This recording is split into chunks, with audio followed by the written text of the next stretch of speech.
Hi, I'm Willy. Today, our team and I would like to talk to you about climate change, particularly why the United States refused to sign the Kyoto Protocol. Climate change refers to long-term shift in temperature and weather patterns.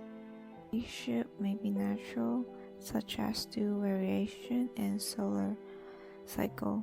Since the 1800s, human activity has been the main driver of climate change, primarily due to burning fossil fuels like oil, and gas.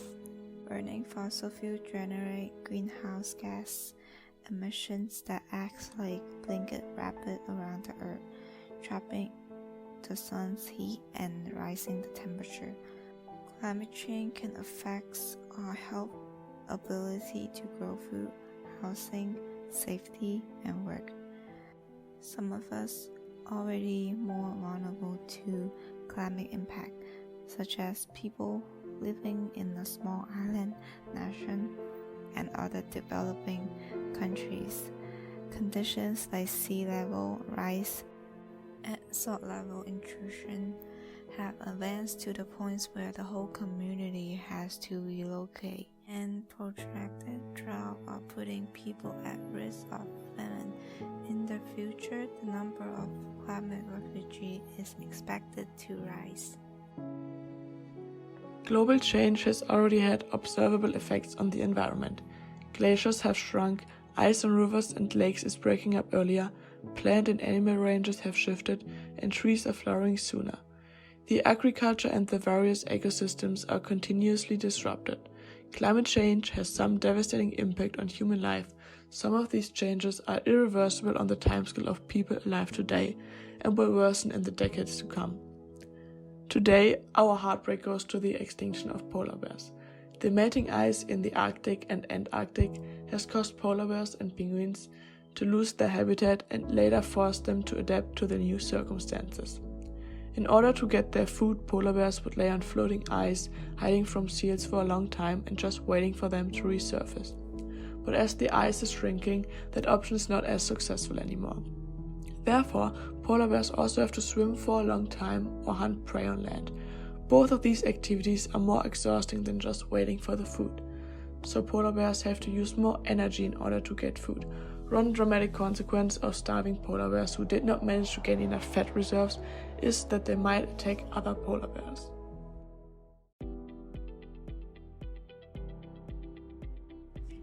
There have been significant concerns over the implications of human activities on global warming since the 20th century, and scientists have warned that if action is not taken, the human race and all biodiversity are staring at a possible extinction. In a series of UN reports, thousands of scientists and government reviewers agreed that limiting global temperature rise to no more than 1.5 degrees Celsius would help us avoid the worst climate impacts and maintain a livable climate. Yet, based on current national climate plans, global warming is projected to reach around 3.2 degrees Celsius by the end of the century. The emissions that cause climate change come from every part of the world and affects everyone, but some countries produce much more than others. The 100 least emitting countries generate 3% of the emission. The 10 countries with the largest emission contribute 68%. Everyone must take climate action, but people and countries creating more of the problem have greater responsibilities to act first.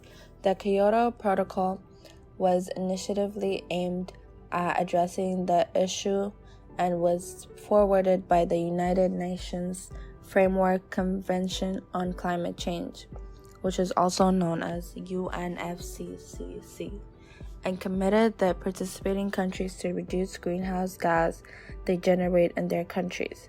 The protocol was born out of recognition that developed countries are significantly and principally responsible for the current high level of greenhouse gas emission in the atmosphere, partly due to the 150 years of industrial activities right from the Industrial Revolution era.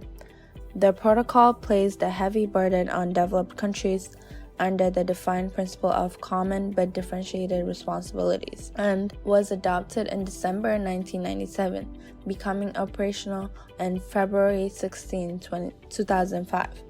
The highly industrialized nations such as China, the United States, and India were viewed as bearing the greatest responsibility towards global climate restoration effort because they contributed the most to the rise level of atmospheric greenhouse gases.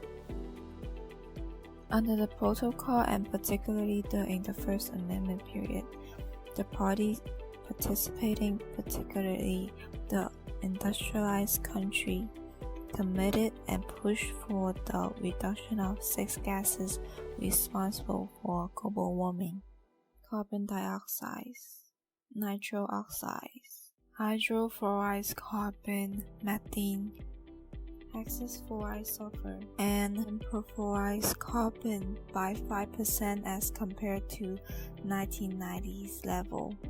And for the case of EU, the commitment was to be high of 8%. The second commitment period, from 2013 to 2020, committed developed countries to establish policies like international emission trading, which would allow countries that have emission units to spare to sell the excess capacity to other countries, essentially transferring the emission burden to the less industrialized nations. It also proposed the establishment of the Clean Development Framework under Article 12, allowing countries participating with an emission limitation or emission reduction commitments to implement emission mitigation projects in developing countries, which in turn earn them sellable emission credits. Another aspect of the protocol was the principle of joint implementation, which would allow a country with an emission rollback or limitation commitments under the Kyoto Protocol to earn emission reduction units from an emission reduction or emission removal project implemented in another country. While the Kyoto Protocol was an internationally ratified climate deal, the United States and some other countries refused to sign or ratify the commitment, citing economic interests as the main concern against joining the convention. The Kyoto Protocol was negotiated globally, and the implication was that it navigated massive political, social, and economic interests. The fundamental reason why the United States refused to sign the protocol was that its design did not practically give it a chance to be ratified. On declining to send the protocol to the Senate, ex-President Bush said, "I oppose to the Kyoto Protocol because it exempts 80% of the world, including major population centers such as China and India, from compliance and will cause serious harm to the U.S. economy. The United States has a strong case to protect its economy from any hurtful policy, and although the Kyoto Protocol promised to cut down emissions, the United States government had to balance between economic goals and environmental concerns.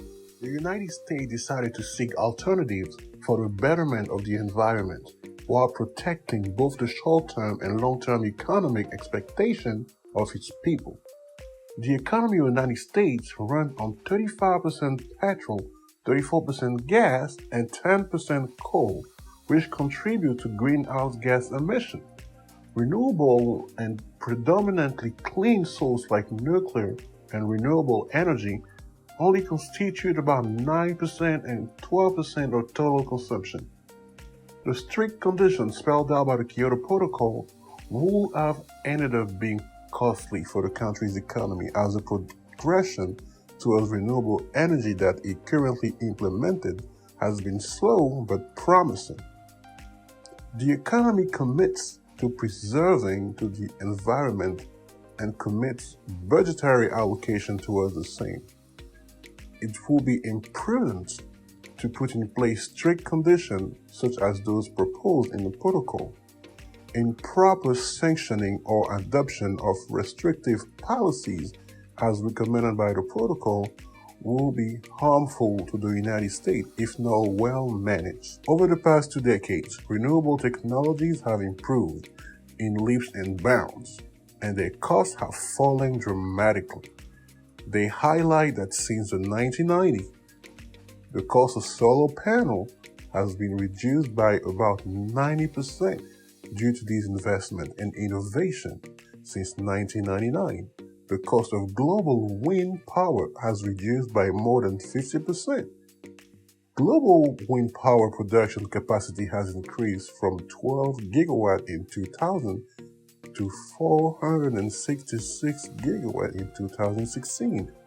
This implies that the United States has demonstrated more meaningful commitment to climate change and greenhouse emissions that it would have been able to realize by agreeing to the provision of the Kyoto Protocol.